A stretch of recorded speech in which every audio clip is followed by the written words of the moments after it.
Kasus dugaan pemerasan oleh pimpinan KPK terhadap mantan Menteri Pertanian Syahrul Yassin Limpo naik ke penyidikan. Bagaimana memastikan proses hukum berjalan transparan? Kita akan bahas bersama dengan Agus Raharjo, mantan Ketua KPK, dan juga ada Ferry Amsari, dosen hukum tata negara dan peneliti Posdem Universitas Andalas. Assalamualaikum, selamat sore Pak Agus, Bang Ferry. Sore. Baik, yang pertama saya ingin ke Pak Agus. Pak Agus, bagaimana Anda lihat kasus yang menjerat Ketua KPK? Tersebar foto, ada juga laporan sudah masuk, naik ke penyidikan, Pak Agus. Pak Agus, tampaknya masih di-mute suaranya. Boleh dibuka? Halo Pak Agus. Suara Pak Agus belum keluar. Baik, saya ingin sambil menunggu Pak Agus ke Bang Ferry dulu. Bang Ferry, bagaimana Anda melihat kasus yang menjerat Firly Bahuri sudah naik ke penyidikan, Bang Ferry? Ya, kasus ini tentu berkaitan dengan tindak pidana korupsi, jual beli jabatan di Kementerian Pertanian, tetapi juga ada korelasinya dengan penyalahgunaan wewenang yang bersifat pemerasan atau suap yang dilakukan oleh Pak Firly Bahuri sebagai pimpinan KPK. Jadi ini antara sebuah fakta A juga ada fakta B. Ada kasus korupsi di ruang Kementan, juga korupsi yang dilakukan pimpinan KPK. Kedua-duanya mesti berjalan berimbang ya, bahwa tidak bisa satu kasus mengabaikan kasus yang lain, itu juga perlu ditegaskan. Tidak berarti korupsi yang dilakukan pimpinan KPK menghilangkan kasus korupsi yang ada di Kementerian Pertanian. Begitu juga sebaliknya, tidak bisa kasus di korupsi Kementerian Pertanian diusut, sementara kasus suap menyuap yang melibatkan pimpinan KPK diabaikan. Karena dua-duanya maha penting. Satu, bicara soal bagaimana memastikan perdagangan jabatan tidak terjadi. Satu lagi, memastikan agar pimpinan sebuah lembaga penting seperti KPK tidak menyalahgunakan wewenangnya. Dan paling penting, lepas dari nuansa politik apapun, kasus ini ada nilai atau bukti kasus korupsinya. Jadi jangan kemudian nuansa politiknya lebih dikedepankan daripada nuansa penegakan hukumnya. Oke, saya kembali ke Pak Agus. Pak Agus, sudah bisa bergabung audionya Pak Agus? Baik, tampaknya masih belum. Bang Ferry, ini kan kalau misalkan saksi sudah diperiksa untuk di kasus dugaan pemerasan, saksi sudah periksa, mentan, bahkan mantan mentan sudah diperiksa, naik ke penyidikan. Bagaimana soal pemanggilan Firly Bahurinya? Ya, saya pikir proses. Halo. Halo.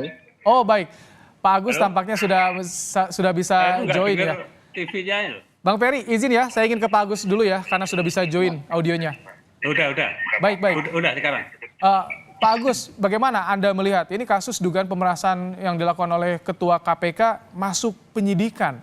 Apa yang Anda baca dari kasus ini, Pak Agus?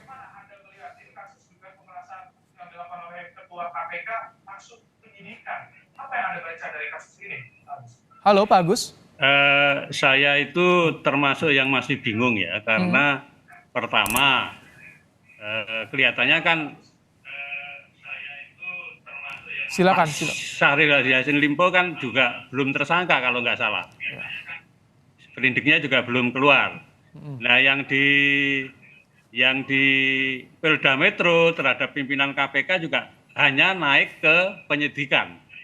Tapi sprindiknya kan juga belum keluar. Oleh karena itu sebetulnya kita masyarakat itu masih menunggu-nunggu ini sebetulnya jalan ceritanya itu gimana sih kok masing-masing kemudian seperti menahan diri, masing-masing tidak ada kepastian hukum yang pasti terhadap dua-duanya ini. Padahal sebetulnya kan kepastian hukum itu harus segera diwujudkan. Jadi baik yang di KPK maupun Polda Metro ini kan masih membingungkan. Padahal kalau pengalaman saya di KPK ya, pimpinan KPK itu sangat dibatasi dengan kode etik, tingkah laku pribadi, maupun semuanya itu diatur dengan sangat jelas. mulai saya masuk KPK, Pak Ferry mungkin tahu kalau saya Kalau itu ada satu-satunya pertemuan orang seperti yang ini bukan gimana Pak Agus? Ada pertemuan punya di latar foto belakang hukum tersebar. tapi jadi pimpinan KPK ya Pak Ferry ya. Tapi saya mencoba mempelajari hal-hal yang terkait dengan itu. Ini foto kan tersebar ada pertemuan dengan Syahrul Yassin Limpo. Itu kan apakah juga ini kan harusnya dibatasi kan pertemuan pimpinan KPK dengan tokoh-tokoh tertentu misalkan Pak Agus kalau Anda lihat. Kalau pertemuan itu sendiri tidak diperbolehkan. Jadi pertemuan seperti itu tidak diperbolehkan.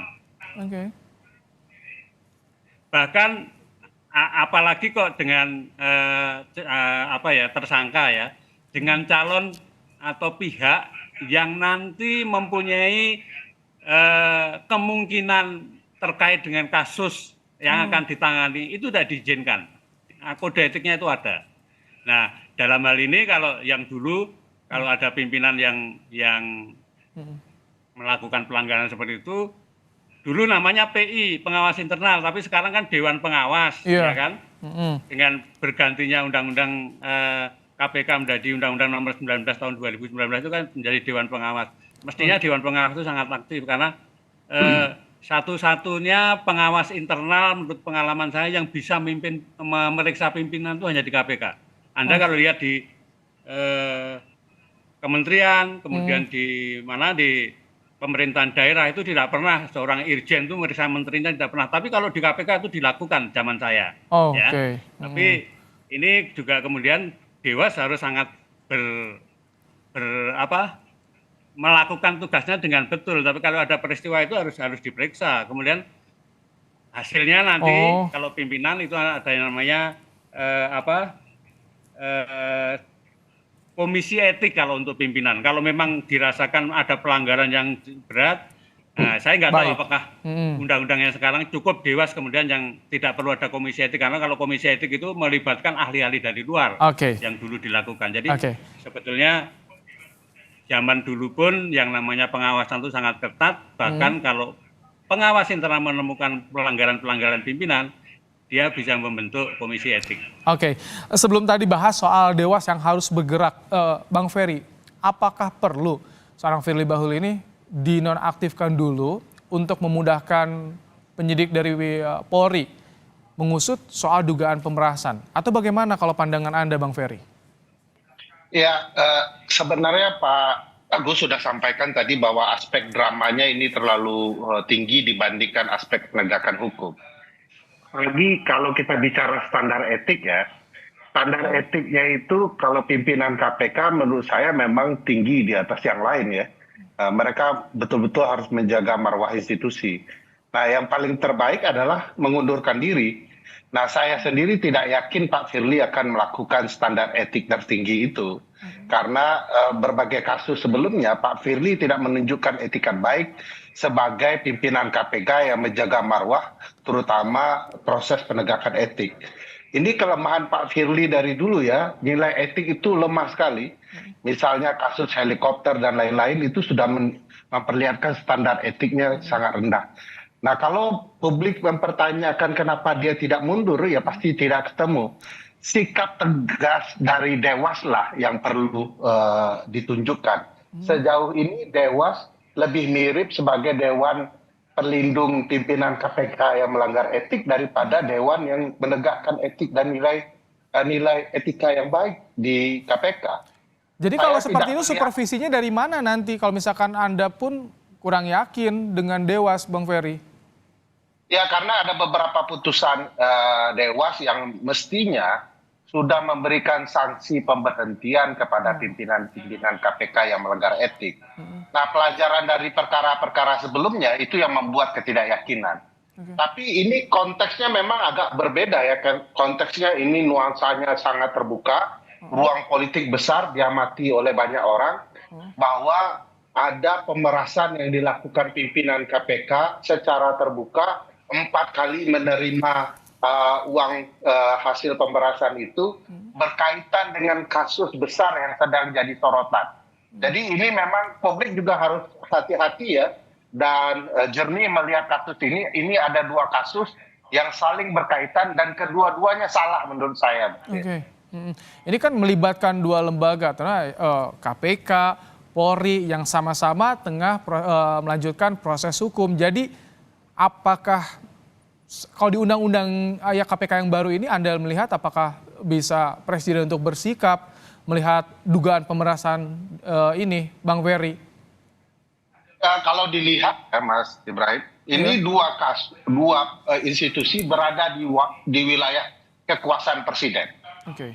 Kedua-duanya di bawah kekuasaan Presiden berbasis Undang-Undang KPK yang baru. Satu di rumpun kekuasaan Presiden, satu lagi institusi kepolisian ada di bawah Presiden. Nah, bagi saya kalau Presiden punya sikap anti korupsi yang baik, ya, ini semua akan segera dituntaskan. Dua institusi yang penting ini harus betul-betul menunjukkan sikapnya dalam pemberantasan korupsi. Kalau Presiden ya berkeinginan membenahi ya korupsi yang ada. Satu sangat penting, KPK tidak boleh ditempati oleh orang-orang yang standar etiknya lemah, punya masalah, korup, melakukan pemerasan. Satu lagi, polisi juga harus bertindak untuk segera memastikan institusi. Oke. KPK bisa membersihkan Kementerian Pertanian yang juga bermasalah. Baik, Pak Agus, ini kan kasus dugaan pemerasan di Polda sudah naik penyidikan. Ada atensi dari Mabes Polri. Harus segera bergerak Dewan Pengawas berdasarkan dengan proses hukum di Polri, Pak Agus.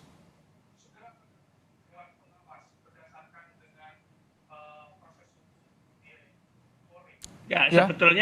sebetulnya kalau baru naik sependidiknya belum keluar, itu kemudian memang belum memenuhi pasal 32 Undang-Undang nomor 30 tahun 2002 tentang KPK. Jadi kalau di pasal itu kan jelas, pimpinan itu akan diberhentikan oleh Presiden kalau sprindik dari Polda itu keluar. Sebetulnya itu.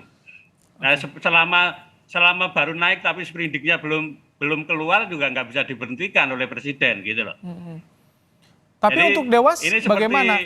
Dua-duanya itu ketidakpastiannya nyata sekali. Oleh karena itu sebetulnya dua-duanya harus menentukan sikap. Ini betul nggak terjadi pemerasan seperti itu, sprindiknya keluar. Itu nanti komisioner KPK yang terkait dengan pemerasan itu pasti dihentikan oleh Presiden. Nah, Presiden tinggal mencari penggantinya sesuai dengan peraturan undang-undangan yang berlaku. Tapi Dewas bisa paralel juga tidak Pak Agus untuk bisa menyelisik soal soal dugaan pemerasan ini? Bisa, sangat bisa. Jadi kalau saya membandingkan Dewas itu seperti pengawas internal yang dulu. Pengawas internal itu begitu ada isu gitu harus mendalami, harus bergerak, dan rasanya bukti itu sangat mudah diketemukan. Karena ini melanggar kode etik yang ada di KPK atau tidak, itu Dewas dengan mudah bisa menentukan itu, dan nanti kemudian Dewas sendiri yang bisa bersikap untuk menentukan langkah apa yang perlu dilakukan. Kalau saya prosedurnya hari ini agak belum tahu ya. Kalau dulu kan pengawas internal itu kemudian mengusulkan membentuk komite etik kalau untuk pimpinan, kalau untuk pegawai maupun penasihat itu namanya Dewan DPP, Dewan Pembinaan Pegawai. Oke. Baik, jadi ada perbedaan. Kita ke Bang Ferry. Bang Ferry, kalau misalkan tadi disinggung soal perlu nggak sih dinonaktifkan dulu Firly agar memudahkan Polri untuk... Baik, Pak Agus, saya ingin ke Bang Ferry ya. Tadi sudah saya tangkap gambaran dari Anda soal bagaimana di internal KPK. Nah, kalau misalkan dari Polri bagaimana Bang Ferry, apakah perlu dinonaktifkan untuk memudahkan Polri untuk bisa memanggil Firly Bahuri untuk memudahkan pengusutan ini, Bang Ferry? Ya, kalau dilihat konteksnya ya bahwa ini kasus tindak pidana korupsi, tentu karena masing-masing institusi punya kemerdekaan institusi sendiri dan laporannya ada ditujukan kepada kepolisian. Kepolisian tentu tidak perlu berbahasa basi untuk memastikan pemeriksaan atau melakukan langkah tindak lanjut ya. Apalagi kalau bicara KPK sebagai institusi yang meskipun berada di rumpun kekuasaan eksekutif, dia dinyatakan merdeka, tidak boleh diintervensi oleh siapapun. Nah, karena sifat kemerdekaan itu, merdeka juga bagi kepolisian untuk kemudian menindaklanjuti proses dugaan bahwa pimpinan KPK dalam hal ini Firly Bahuri telah melakukan pemerasan atau tindak pidana suap yang kemudian berkaitan dengan perkara di tubuh KPK. Artinya ketika perkara ini berada di tubuh KPK, untuk memastikan independensi proses penyelidikan mesti ditangani oleh institusi lain. Nah, di sini bagi saya kesempatan bagi kepolisian untuk membuktikan apakah institusinya betul-betul mampu menangani perkara korupsi yang selama ini diragukan mampu ditangani oleh kepolisian. Ini kesempatan penting bagi kepolisian untuk memproses perkara yang menyentuh pimpinan KPK. Yang kedua, Mas, saya perlu merespon bahwa kasus di itu kasus etik, tidak kasus hukum. Jadi apakah proses hukum sedang berjalan atau belum berjalan, maka Dewas punya kewajiban menindaklanjuti pelanggaran etik yang diduga dilakukan oleh pimpinan KPK. Jadi ini harus cepat diambil oleh Dewas untuk memeriksa pelanggaran etik ini. Baik.